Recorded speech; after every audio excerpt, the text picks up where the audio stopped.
চিকেনের অনেক রকম রেসিপি আমি আগে বানিয়েছি, কিন্তু চিকেনের ভর্তা এখনও অবধি বানানো হয়নি।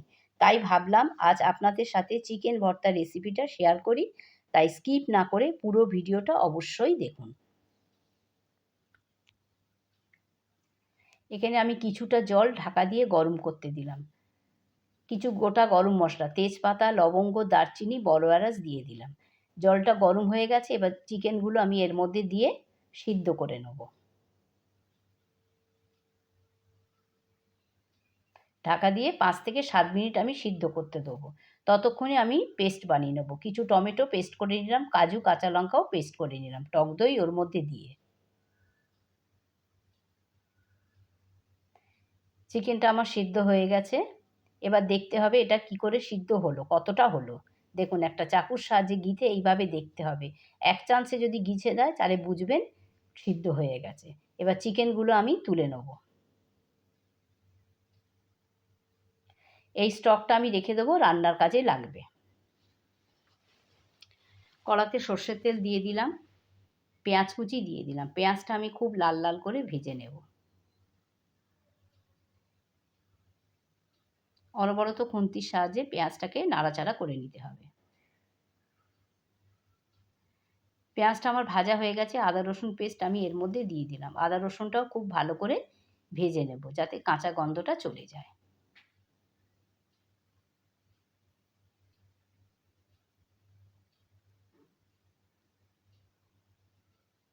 আদা রসুন আমার ভাজা হয়ে গেছে। এবার টমেটো পেস্ট দিয়ে দিলাম। খুব ভালো করে খুন্তির সাহায্যে ওপর নিচ করে মিশিয়ে নিতে হবে। নুন দিয়ে দিলাম, হলুদ গুঁড়ো দিয়ে দিলাম, জিরে আর ধনে ভেজে গুঁড়ো করে রেখেছিলাম সেটা আমি দিয়ে দিলাম। অল্প একটু লঙ্কার গুঁড়ো দিয়ে দিলাম। এবার খুব ভালো করে আমি মিশিয়ে নেব।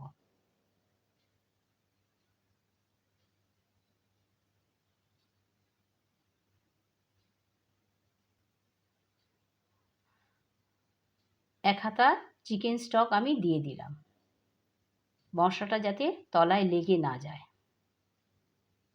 এই সময় গ্যাসের ফ্লেমটা অবশ্যই লো করতে হবে। এবার ঢাকা দিয়ে 5-7 মিনিট আমি এটা ফুটতে দেব। ততক্ষণে চিকেনটা আমি ছাড়িয়ে নেব। ঠিক এইভাবে চিকেনটা ছাড়িয়ে নিতে হবে।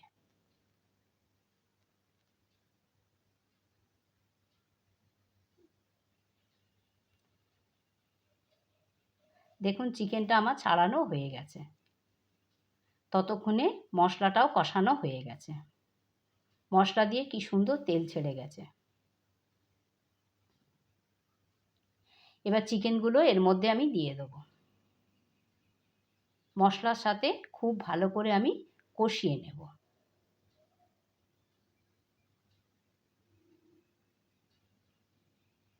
খুন্তির সাহায্যে ওপর নিচ করে খুব ভালো করে আমি মিশিয়ে নেব।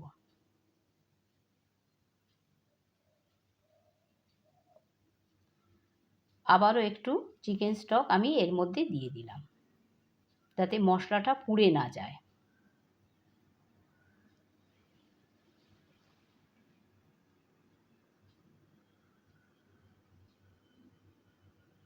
খুব ভালো করে মিশিয়ে নিতে হবে।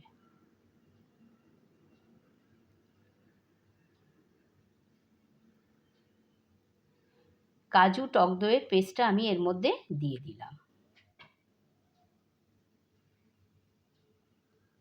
কাজুটা দেওয়ার পরে সঙ্গে সঙ্গে খুন্তি দিয়ে নাড়তে হবে, না হলে তলায় লেগে যেতে পারে।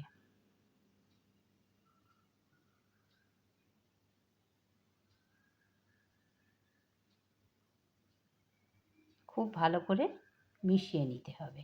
বাকি স্টকটা আমি এর মধ্যে দিয়ে দিলাম।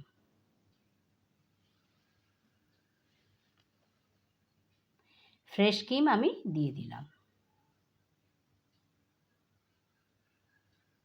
খুব ভালো করে মিশিয়ে নিতে হবে।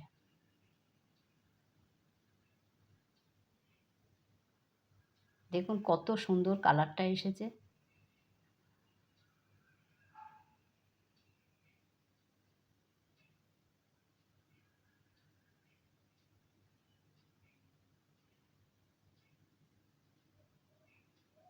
সব শেষে কাসুরি মেথি দিয়ে দিলাম।